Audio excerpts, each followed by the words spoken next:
Welcome to Cross Section Conversations at the intersection of faith, news, and culture. We are excited to be on YouTube. Please subscribe to the Evangelical Alliance YouTube channel to never miss an episode. Hello and welcome to Cross Section Season 10 finale. My name is Alicia, a regular contributor to the podcast, and I will be leading our conversation today. And I'm joined by Peter. How are you doing today, Peter? I'm good, thanks. Beautiful.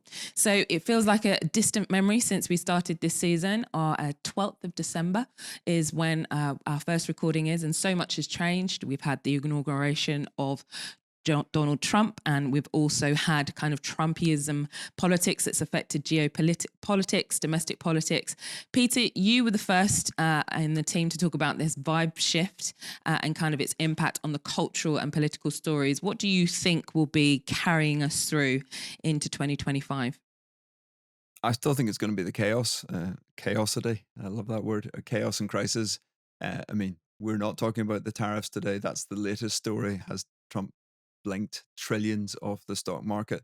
But I think whatever the chaos looks like, whether it's the wars, whether it's the kind of underlying cultural and social shifts going on, whether it is the rise in Christianity that we're going to talk about and we have talked about before, whether it is just the economic crisis, political crisis, we are going to see, I think, an increasingly chaotic and less structured. There's no parameters to the vibe shift. So as quickly as we have entered one round of the vibe shift, we could enter a different version of the vibe shift. I mean, you look at something like Canada, it was a certainty that the Conservatives were getting in Canada about 5 weeks ago. It is now basically a certainty that the Liberals under Carney will get in. So you're seeing a reaction to Trump. You're seeing the vibe shift in lots of different ways. So it's not a singular trend. The problem with the vibe shift is it doesn't have a decent framework. It doesn't have a set of parameters. And so it can easily shift in a different direction. I think we're going to continue to see shifts, unpredictable shifts. So yeah, it's just increased chaos. But we are people of order out of the chaos. Yes, we are. And we're most definitely going to be talking about that. So, but it's not just Peter and I on this episode. We are joined by Gav Calver. Many of our EA members will know who he is. He's the CEO of the Evangelical Alliance. But for many of our international listeners, they won't know him. So welcome. We were described last week as the boss man. How do you feel about being called the boss man, Gav? It's not really my style, to be honest. I work with a great team and don't like hierarchy, though it does exist. So rather just be Gav, that'll do. Yeah, very true. That is how he is. But for our international listeners, it'd be really good to kind of for them to get to know you. So what is a day in the life of Gav Calver like? Aside from the plaid shirts, guaranteed. Well, they're guaranteed. Yeah, of course. It usually starts with a run and some time with the Lord. Get your day. You have to frame your day right. I don't really trust leaders who replace intimacy with activity.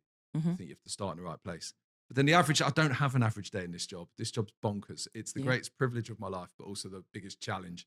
Monday mornings completely change your whole week when you get X phone call or Y email. But really, my job is to hold together this alliance that's absolutely sold out for the gospel. To try and make sure we don't move at all theologically. We stay focused on the main thing. And the great thing is I spent loads of time with people and not too much time on a screen. And for me, that is life-giving. Incredible that you are spending a lot of time with people. So what are your highlights from 2025, 4 months in? Oh, loads. I mean, we're going to talk about this today, but the openness to the gospel. I mean, I've been at the EA 10 years. Before that, I did 14 years at Youth for Christ. I don't move about a lot. But everything I do is about seeing people reached for Jesus. And the gospel openness at the moment is like nothing I've seen in 24 years. And I think the single highlight would be, a few weeks ago, Heathrow Airport was shut. People would remember that. That's not the highlight. But I was due to be preaching in Aberdeen that night. And I had to do an 8.5-hour train journey instead. Got to Aberdeen during the event. I've spoken at youth events all over the place for years. I've probably spoken at 50 in Scotland. I've never got up to speak somewhere and felt like I'm 4-0 up before we start.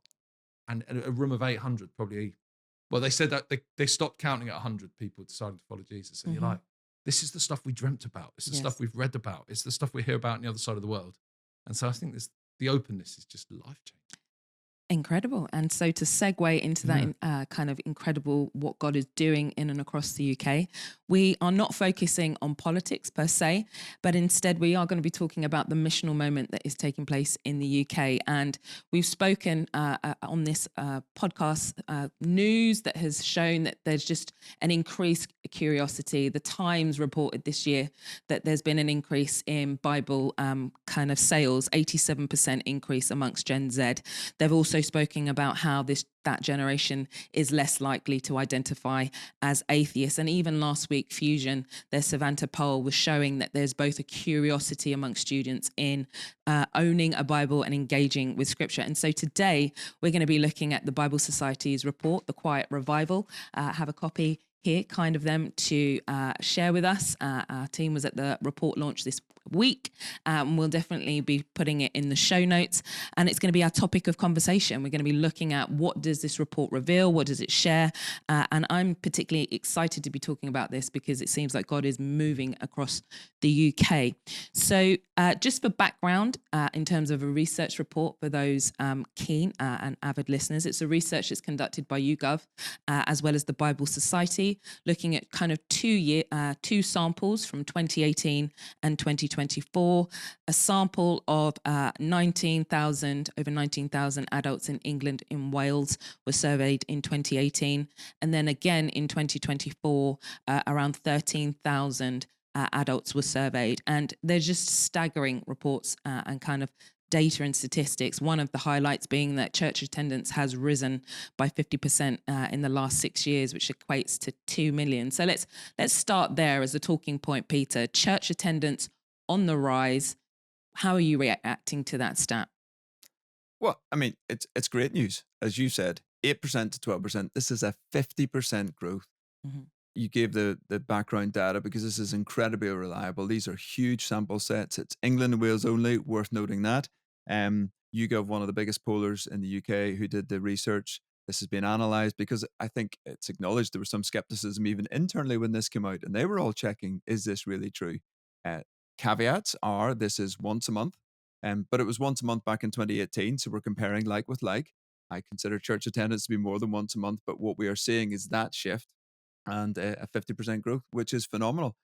Where for me it gets interesting is when we go down into that, because the bigger shift is amongst 18 to 24-year-olds. Because there the move is from 4% back in 2018 up to 16% now. And particularly in young men, it's gone from 4% to 21%. I mean, these are staggering numbers because it's not just growth in church attendance. Again, a narrative we're not hearing out there in either the mainstream media or the Christian media. There's a growth in a particular cohort, the younger generation, and it's being seen in men, not particularly in men, but more than in women. And that is correcting something the church has had a problem with. So if you'd asked people years ago, what are you tending to pray for? I heard people talking a lot, praying for young people to come to faith, praying for men to come to faith. Not because we particularly like those groups, because we were weaker in those areas. And we are seeing that. And there is now the stats to back the stories that we were beginning to hear that this is happening. One other caveat, and then I'll go to Gav. The biggest growth is not in Anglican churches. They're very clear on that, is in Catholic and in Pentecostal churches. And so it is absolutely possible that you're not seeing that in your church, not just if you're Anglican, but potentially you're not seeing it. But this is happening across the board. And we're seeing other surveys are saying it's happening in big churches, it's happening in small churches. It is happening across the board. But you won't see that many people necessarily. You might just see a few young men around your church that you hadn't seen before. That could be representative of what this survey is talking about. So not everybody's seeing it, but it is being seen across the board. And this is, I think, exceptionally good news. And you, Gav, you used to work for Youth for Christ, so have kind of a heart for the younger generation. When you hear statistics of an increase amongst 18 to 24 years old, how do you respond to that? What's your reaction to that? Well, also, I'm putting no coincidence on the fact that this has all changed since I left youth ministry. Those two things are not connected. I think this is amazing.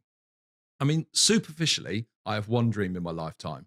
And in a deep way, I have another dream. And the superficial dream is that England win the World Cup. But the deep dream is that we would see a move of God we've only dreamt or imagined. And perhaps this is the start. Perhaps something's happening. There's some stats that don't change. So for the last 100 years, 86% of people who've come to faith are under 25. Mm-hmm. Young people are wet cement, old people are dry cement. So don't stop working with older people, anyone over 25, but get your chisel and hammer out and have a go. but on a young life, huge impact. So what really excites me is if the most fertile ground of age group, let's say for the gospel, is the growing amount coming to our churches. Already, if there's a hole in the roof, stick a bucket under it. Don't stop pouring into young people. But if we've got more young people in the church, the fruit could be amazing. So to be honest, when I saw this, just ludicrously excited. I gave a lot of my life to this. I have teenagers as well, and we're seeing amongst them too. I just think, what a time to be alive. And I think as a church, let's not be Jonah in Jonah 1. Jonah's asleep and the sailors try and wake him up. How can we be saved? Let's be awake to what God's doing, even if we're not experiencing it in our postcode. Incredible. And you talk about that you're a father to two teenagers, one being a son, and we're seeing a rise and an increase in men returning and engaging more with church. How do you react to that stat? I've got to be honest and say I haven't seen that as reflected in church. The biggest surprise to me is the men one. There's a couple of moments here when you look at these stats, you realise, for a start, I've depressingly slipped into the 45 to 54 category. At which point, church attendance isn't doing well. Men aren't doing well. Nothing's doing well. It's all younger than that. But I hope this is a pattern that continues. I think it's hard for young men. I've got a 15-year-old son, and it's hard for them. And I know you spoke about adolescence on here the other week, and some of what's going on for these young lads. If they can find Jesus in the midst of so many challenges, that changes everything. Amen. If Andrew Tate, the volume's turned down, and Jesus, the volume's turned up, you see generational change. And so it's hard to be anything other than excited. But what I'd say to anyone listening is stats mean nothing without prayer. And we overestimate what we can achieve, and we underestimate what's achieved in the heavenlies. Amen. So I think the reaction of the church to this has got to be, write a list of those young people you want to meet Jesus and get praying for them. Because if the ground's more fertile, if there's a greater openness, then our prayers will have an even bigger impact in this season. Incredible. Yeah, absolutely so. And I think we'll be talking a little bit more about the role of the church and coming alongside the emerging generation of faith. But continuing in the stats, the church is diverse. I think particularly within the secular culture media space, and particularly a stereotype amongst evangelicals is that it's white, middle class and male. And yet this research is showing that it's growing ethnically. Peter, what's your sense of a diverse church and what was revealed in the report as well? Yeah, again, really exciting. So I think we've got fifth, 19% is the kind of ethnic diverse in terms of from ethnic minority groups within the church. That aligns with what we were thinking and hearing. But where it gets interesting is, I need to turn to my own board where I've got this, is that rises to close to a third when you look at under 55s. So when you're looking towards what the future looks like, a third of the church is from ethnic minorities under 55. And again, I mean, you see the figures between, again, young men in particular, young white men, young black men, but I think the figures for under 24s, young black people going to church, I mean, they're staggering. It's something like over 50%. Some of the figures are kind of like really getting you to step back and kind of go, wow, this is absolutely incredible. So huge encouragement. We are so church is getting younger.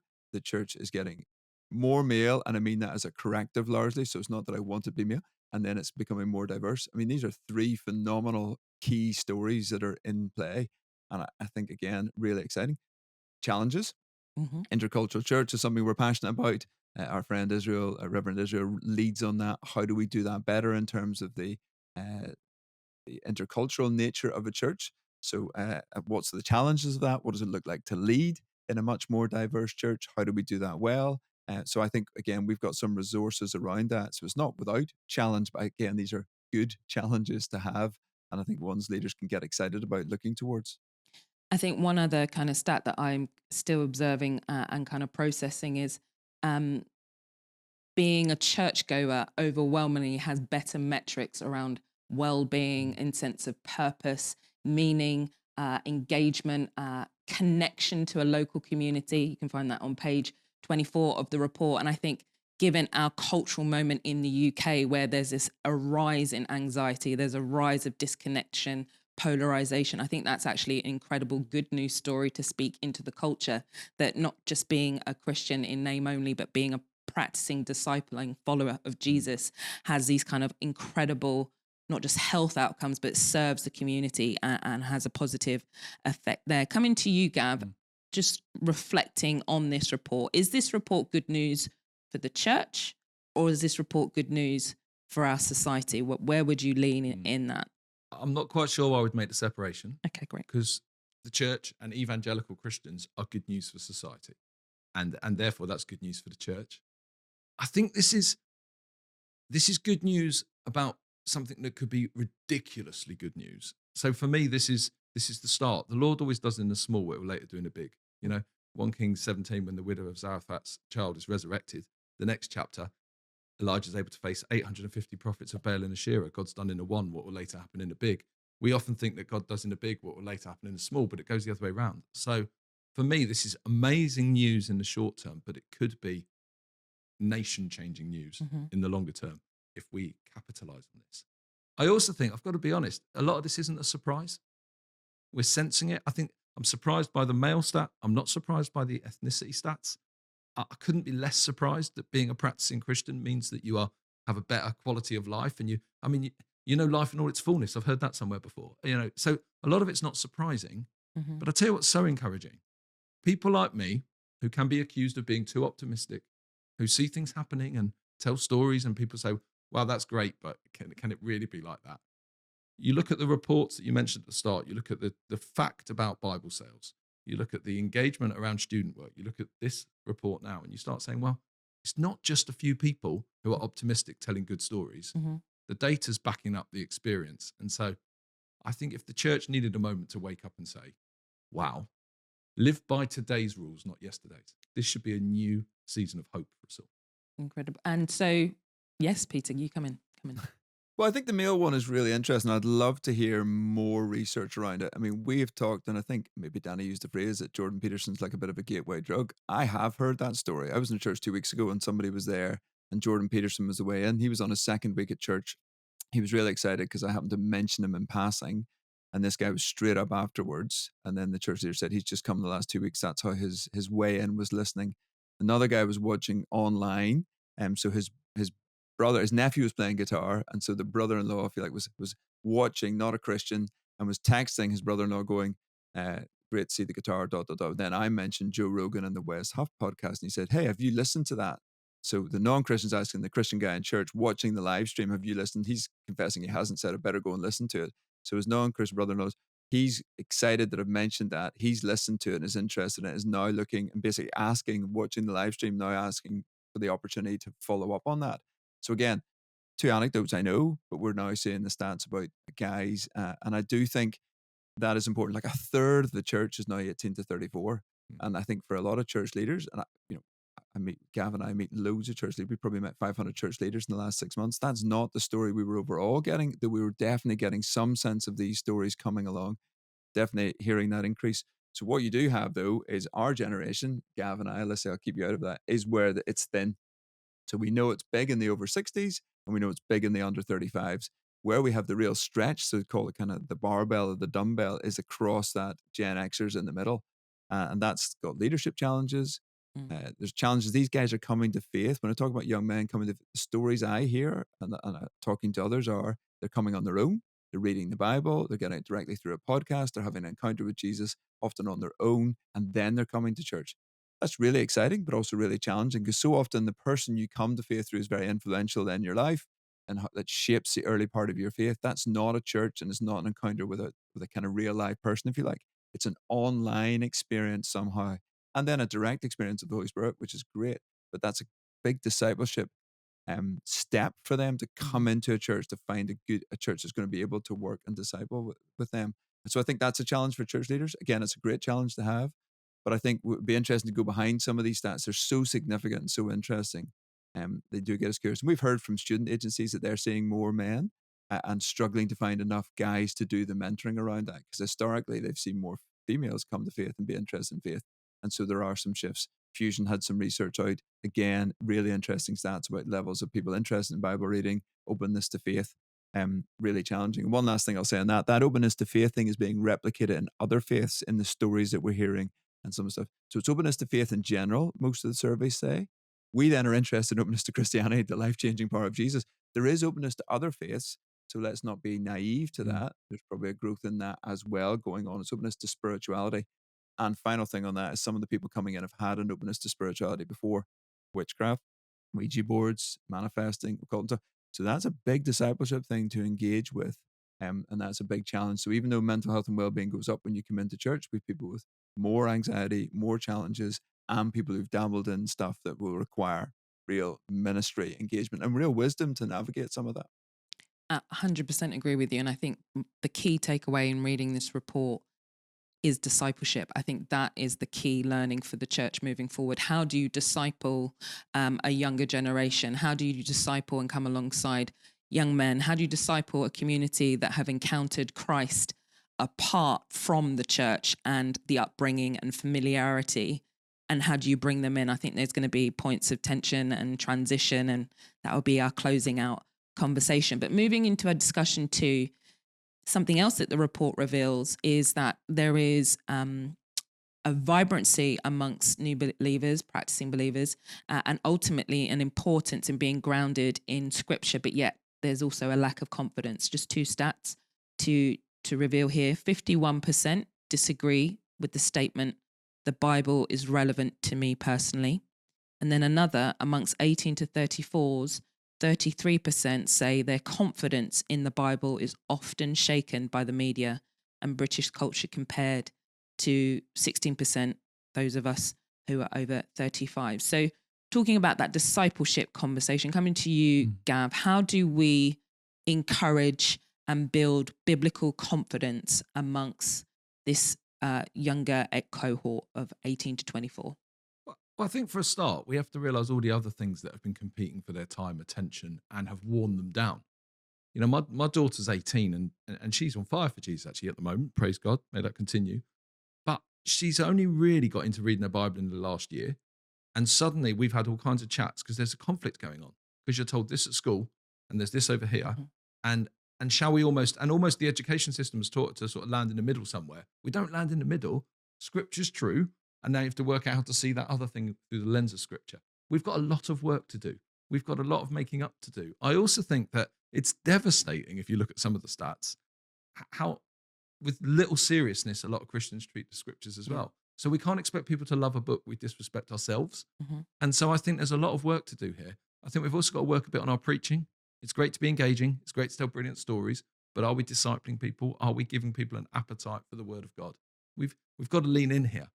I also think it's quite interesting in a report that it's very clear that unless you're a practicing Christian, you're not really getting to scripture. So we've got to start praying for other opportunities within the culture, whether that's Mel Gibson making another film or whatever that might be. And one thing I found fascinating too was, because I always look through the lens as well of a non-Christian, because I'm an evangelist, I can't help myself. But fascinating that one of the top places that people with no faith at all will find scripture is by sightseeing in a church. Now you start thinking to yourself, open your buildings, friends. Yes. Stop leaving them shut. It might not look pretty to you, but someone wants to have a look. We need to create avenues for people to access scripture from outside the church. But within the church, I think we need to take a look at ourselves a little bit and say, how do we raise our standard of engagement? How do we make sure our small groups aren't just asking if you're okay, but are actually teaching? How do we work on our discipleship in the micro and the macro and everything in between? And how do all of us, I don't know about yourself, but it's nearly Easter. I'm going through some of those passages again. There's new stuff again. I know these passages so well. I'm preaching this Sunday on Palm Sunday. You're like, something completely new from that story. I think we all need to keep going deeper, understanding the word more, and taking the Bible as seriously as we say we do. Incredible. And I think in addition to that, just building on that, so that's the younger generation, it's education, it's bringing the word before them, it's opening our buildings. I think particularly in my area of work and personal passion, a revived church that has alive Christians is not enough. It's got to lead to an awakened society. It's got to lead to transformation in community. It's got to lead to good policy, law, good governance, great teachers, innovation in tech, new industries, dealing with kind of social policy ills, finding solutions to that. And so I think there's such an opportunity for not just discipling people to be well versed in scriptures, but then equipping them to become the next generation of leaders. And Peter, you're heavily involved in the public leadership program. What can you speak to that? What's the need there of Christians really influencing different sectors of society? Yeah, well, I was listening to John Tyson, who's a New York preacher, the other night, and out running, and he was just like, discipleship's almost like a trigger word. And he's like, this is crazy. This is what we're called to do, is to go and make disciples. And yesterday I was down in a school doing a kind of courtroom ethics setup, But one of the teachers who'd invited me was great, but one of the sub teachers helping out, saying her husband was on a public leadership program, just brilliant. I mean, he's a doctor who's recently been appointed a consultant. He said, "Can I use public leadership as my CPD kind of training for this?" Yep, signed off. Another teacher, head teacher, who'd done the same, gone to his board and said, "Why not?" But and another young man who'd done the same thing, and his workplace had been hesitant and said, "Oh, I'm not sure this is a Christian program." And then they said, "You know what? If you'd come and said, this was women in business or this was an LGBT program, whatever, we'd have signed off, no problem, not even without hesitation." So we actually checked ourselves and said, "You know what? This is absolutely fine. Crack on," and I paid for him to do the course. So what we're doing there is developing character with people. We're telling them about how the culture operates and absolutely discipling them to lead in this moment. It is incredibly challenging. One of the stats is that people are struggling, young people particularly, they are more interested in the Bible. They're reading the Bible, they're more confident in it, except when it comes up against the media and British culture, it tends to shake their faith. So ultimately, when they're pushed in that moment, they're less confident. And so part of our public leadership program is to help people who are in those positions, perhaps in a school environment, in a civil service environment, in police or in public life in various ways, to have that confidence that the biblical text actually shapes all of our life, that our work is an act of worship. This is what we get to do in all sorts of different places, and that this is their area of ministry. And what does it look like to lead into that? And the Bible has so much to say. We've referenced Daniel many times in this conversation, even on the way in as we were getting sound checked and whatever. Many other characters we could point to who lead in various ways in these moments. So, but confidence in the text, I think, is massive, and great. The Bible Society, we're asking some questions, and we know that's an area we need to do more work. We need to give people more confidence that as they navigate this cultural moment, it is the Bible that's going to help them to do it, and it can, and it will, and it does. Can I say as well, just something for parents? We need to show our little ones from day one that we have confidence in the Bible. So from day one, when our kids were born, we read the Bible to them every night. Now they do it themselves because they were certain, but every night.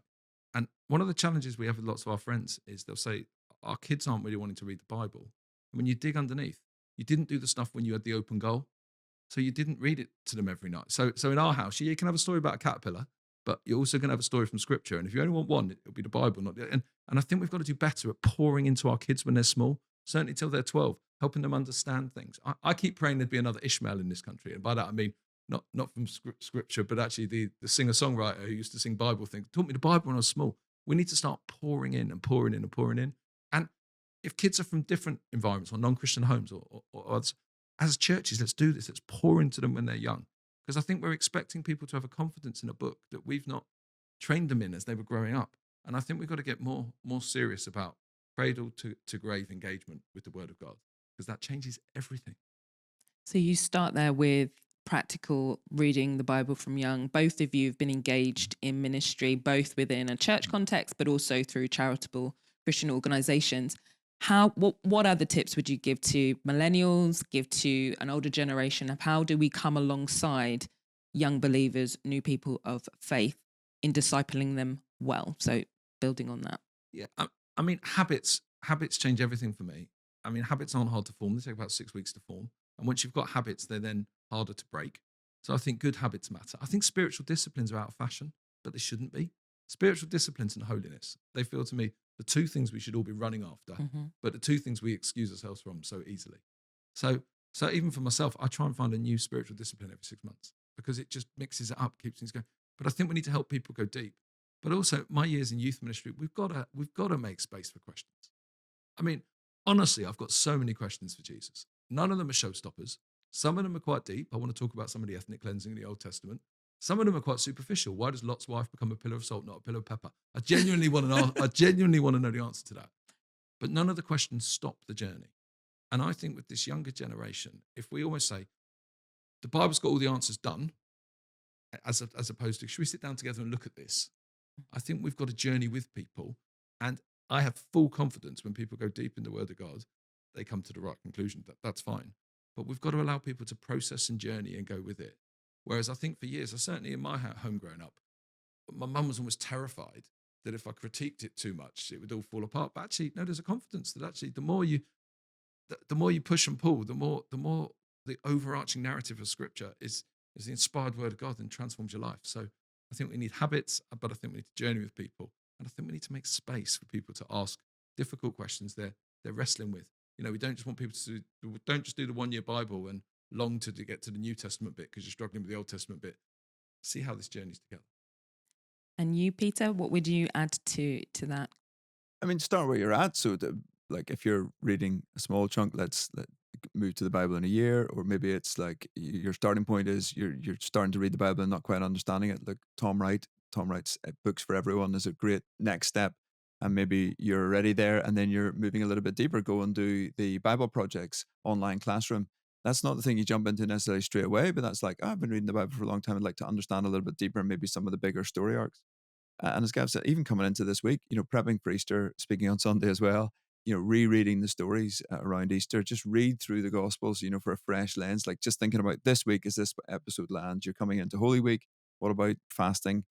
What about engaging in that perhaps in a different way than you had before? Our church on a call to prayer and fasting. It's great just to call people back into that, honor the church calendar and think through the seasons that we're in. I think about my own kind of recommitment to Christ, and what was significant in that is pastor, mentor, and friend who came alongside me when I was 18 and journeyed through university and wasn't afraid of kind of my tantrums, my questions, my withdrawal, my I'm done with this, and was prepared to kind of come alongside. And I feel for me, that's something, because I've benefited from that, that's something that I equally want to impart to a younger generation, particularly young women, in kind of physically coming alongside, listening, coffee, dinner. What is God doing in your life? Where are your questions? Where can I be praying?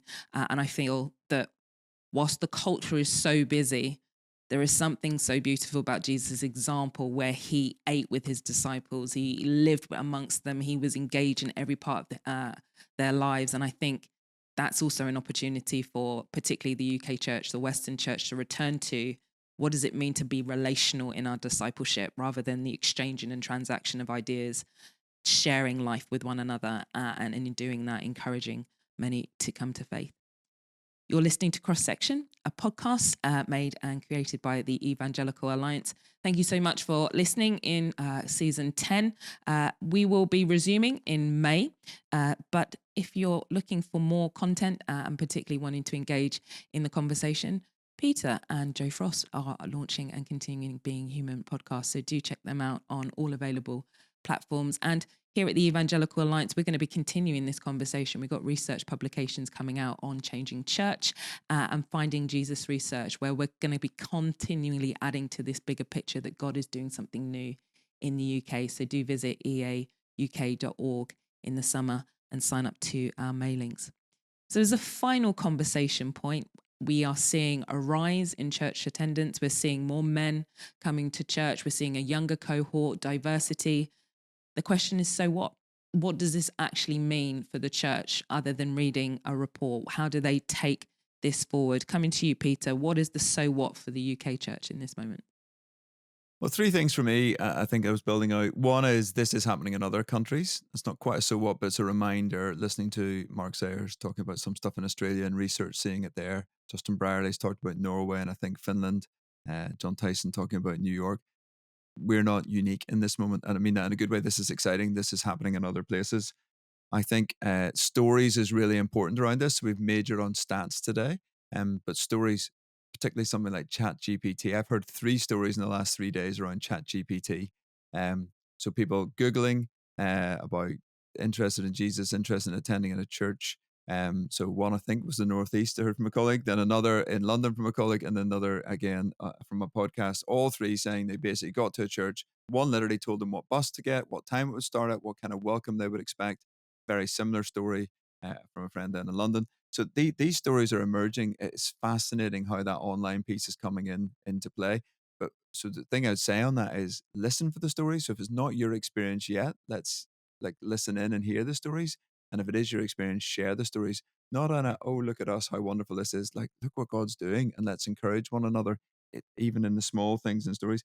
And the final thing is the discipleship. We were challenged as a team by one of our board members to think from Kings and Alicia and the building or digging the trenches. If this is if this is true and we're seeing it, we're beginning to get the stories and the stats coming together. And if this scale of change is happening, what does that mean? What does that mean in terms of leaders? What does that mean in terms of discipleship? What does that mean in some of the challenges? What kind of ditches would we need to dig if this many people are coming to faith, are this interested in reading the Bible, are this interested in praying, and are this open. So again, I think we've said it, but just for crystal clarity, a third of all non-church goers are open to going to church if somebody invites them, slightly higher even amongst the younger generation. That confirms what we've heard before. It used to be 1 in 5. Gav will tell you the stories. It's now 1 in 3. This research says exactly the same. People are open. So if we take those opportunities, what kind of ditches would we need to be building? What kind of things would we need to be putting in place? What kind of culture of prayer in our churches? What kind of fasting do we need to be doing to steward this moment well? We're thinking about that as an organization, but we all need to be thinking of that as individuals, as churches, and as larger kind of organizations and movements around this moment. I love how you bring in that King's passage. That's actually our kind of anchor passage for 2025 as a church leadership team, where we're asking that very same question: what do we need to be doing? And one of the central pieces of that is continued discipleship and intentionality in prayer, calling our church to greater intimacy with the Lord, intercession for the locality that we're a part of, believing that the presence of Jesus transforms everything, and a greater consecration in our own lives, that we would be ready for the visible inpouring of people that come into our church that we need to both disciple, nurture, and fellowship with. So, final question to you, Gav. What is the role of the Evangelical Alliance in this missional moment? We're here to keep telling people some of what's going on, to share good news stories, to bring hope to people too. I think the biggest thing in this missional moment, let's get our hope back. For a start, let's be clear. More people became Christians yesterday than any day since Jesus rose from the dead. The church has never grown so fast. We've never been so much on a winning team. We should be excited about that. People say, what about here? I say, well, not a British section in heaven. So let's join in firstly with celebrating God's moving massively globally. But then let's say locally, how can we actually now say, we're here to help people understand this is ground zero. We start again.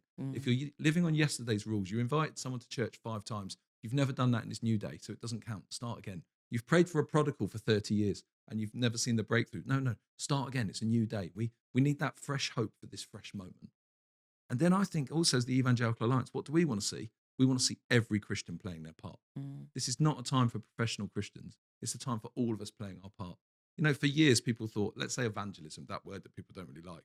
For years people thought evangelists do that. There's larger than life, in your face, storytelling, big mouths. I can't imagine the kind of person you're thinking of. But those kind of people, they do that. Actually, no, this is a season now for everyone to be a witness. Every Christian is a witness or an imposter. If you've got a pulse and you love Jesus, it's time to be a witness. And we want to help equip Christians to be witnesses in every place they find themselves. And here's the thing is, witnessing's a muscle. You build muscles best when you're young. Right? When I was a teenager, a 6-pack was a reality. When I'm now, it's a gone dream. There's no way it's happening. I'm well past that day. You build muscles in the easier times, and then they help you in the longer term. Build witnessing muscles now when the ground's more open. And this so-called quiet revival, which, by the way, doesn't seem too quiet to me, perhaps will become something very loud. But it will happen one Christian at a time, playing their part, taking their part. So we as the Evangelical Alliance are here for you, and we're here to speak on the hard issues and do all of that. But ultimately, we dream about the church being the church. Every Christian taking on their mandate to be a good news person in their place and space, so that we might see this land transformed. Not just a quiet revival, not some great stuff, but transformed for Jesus. That's what we've always been here for. That's what we'll continue to be here for, to help you be good news people in what is so often a bad news world. Amen to that. Thank you so much, Gav, for joining us on this episode. Thank you always, Peter, for being with us. And thank you to the Bible Society for the time, the resource, and just kind of gifting this to the church to inspire and encourage us to engage with our faith in the public square. And so as you enter Holy Week, would we use that as an opportunity, like Mary, to the disciples to witness of the resurrection of Jesus Christ? So take care and God bless. Hi. Alicia here. Thank you for checking out this episode. If you like it, please make sure to subscribe or share with a friend and leave a review. Till the next episode, take care and God bless.